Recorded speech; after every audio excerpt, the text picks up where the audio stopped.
When a team starts getting into a tailspin, you're the head coach. How do you revert that? How do you stop that? How do you stop the fire? Well, I think this with teams, just like life, your habits create who you are, and all of a sudden it keeps repeating itself. I always say this: you're coaching it or you're allowing it to happen, and you got to stop it. And they got into a bad way where things got away from them early, and they never seem to correct it now. Some of that's coaches, some of it's players. I mean, they knew what they were. You know, when you turn the ball over, that's not coaching. That's players playing. When you commit penalties, I've never seen a coach get a penalty. That's players. So they got to figure it out. They need some leadership in the locker room, in my opinion. They were a young football team. When you watched them last year, they were 10-6. They won 6 games in the fourth quarter. So they didn't win those games this year. You know, they were 4-2 with 2 wins over playoff teams. There you go. And the problem is they self-destructed. You know, a lot of things, a lot of guys got hurt.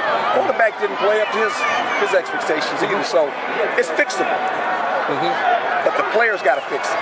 The coach will come in here and he'll demand things, but the players got to look themselves in the mirror on the offseason and decide, hey, we're a good football team. We're in a competitive division, which is a very good division. By the way, there's some good quarterbacks in that division. And so if they can straighten that out, they'll be fine. How much of a problem, or was it a problem, was it just a coincidence, the London trip? There's like 2 different teams. They take off to London, they're 4-2. They're coming off a high right off the win over the Saints. They get mopped up by the Bears. It's like, again, youth. There's a lot of youth on that team, and I believe this. I just think what they did last year, you know, how do you handle success? And you see a lot of young teams, that happens to them. You have some early success as a young football team, and rightly so. They had a bunch of young guys that played last year, and they walked into it this year thinking, well, hey, we're the Bucs. We're going to be fine. Well, you are the Bucs, and people know you won 10 games. They're going to play a little bit different, so it's a learning experience for all of them. Here's another question for you. Obviously, there was no offseason, so opposing coaches, all they had to do was watch tape. Do you think that they came up with schemes to take Williams out of the game and throw some things at Freeman that he never saw, that maybe they had a problem to bounce it back from that? Well, I think schemes are schemes, but it's still players making plays. And Josh Freeman was very good in the fourth quarter last year. He was able to bring them back. But the problem with them, I think early, when you watch their games, they always seem to be playing out of a hole. They couldn't score points early. They couldn't, not at all. And that's not good. No. Because your defense can only hold up for so long, and all of a sudden it becomes a 2 or 3 point lead, 2 or 3 score lead. You're in a throwing mode. And you don't want to be in a throwing mode. You want to throw when you want to throw. You don't want the other team to dictate when you have to throw. When that happens, the gelling doesn't work very well. Thank you, guys. There's a report out there. Appreciate it, Coach. Thank you. What are your thoughts on him as a coach? What do you think he brings to the college game? Well, I think, you know, he's got tremendous character. He's walking into a tough spot. He really is, because he's going to have to transform that football team. You know, the sad thing about that whole situation, players had nothing to do with it. The players in that university are going to really suffer for it right now. How he handles it, how he handles the recruits that are coming in, it's going to take him a while. It's going to take him a while to recover from this. But I think he's the kind of guy that he has vision. He's a good football man.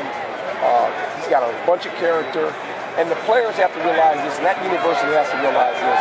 There's been too much good there for a lot of years for this incident all of a sudden for people to think that Penn State's a bad place. It's not a bad place. They had some people in position that didn't make the right decisions for the university. And so now they're all kind of, you know, they're feeling the blunt blame. Have you been watching the search, and how would you rate this hire? If you know, I just think, you know, when you hire a guy, you know, you got to feel like he's committed to the program. And they're looking for a guy, in my opinion now, a guy that has a lot of integrity. And the integrity is real simple for me. Your words in your life got to match up. Do you know him personally at all? I know him some. I don't know him really personally. I've known him from afar. But I think, you know, he'll do a good job. Thanks a lot. Just want to get back to tonight. Well, you know, good player. I mean, what did you like about him? That size and speed's hard to match. Yeah, it does. Exactly right. When you got size and speed and you're young, you know, it helps you, because at the next level, those are a couple of traits you got to have, and he has that. What did you see from the guys tonight? You spent all week with them, but they came to play tonight. Well, I think the thing is, you know, do they regurgitate the things you're trying to teach you during the course of the week? I thought early in the game, everybody was nervous. We had a couple guys, the lines were tackling them actually. They were falling down. That's anxiety you expect. These guys haven't played football. What I liked about this game for the most part, there wasn't a lot of fouls. we missed some tackles, but you watch some of these college games right now, guys, it gets ugly early. I thought for the most part it was competitive. Obviously, we took the ball away. We scored some touchdowns on defense. That makes that score a little bit different. But for the most part, I thought both teams did a good job of competing. How rewarding was this week for you, this experience? Oh, it's just being around high school guys, getting ready to go to college. I mean, this is the future of our college football. There's a lot of good players here that are going to a lot of big-time universities. So being around young guys, and I say this, you know, character like good soup is made at home. And their parents have done a good job with these kids. I mean, they came in here understanding that this game wasn't about them so much, it's about the next class. And I challenged them. I said, hey, we want to put on a good performance. We want to act like college athletes because that's where you're going. And we want to do this thing with class, not only in practice, but off the field of practice. These guys were put through a lot, man. I mean, they got here, but there was a lot asked of these guys, and they answered the bell.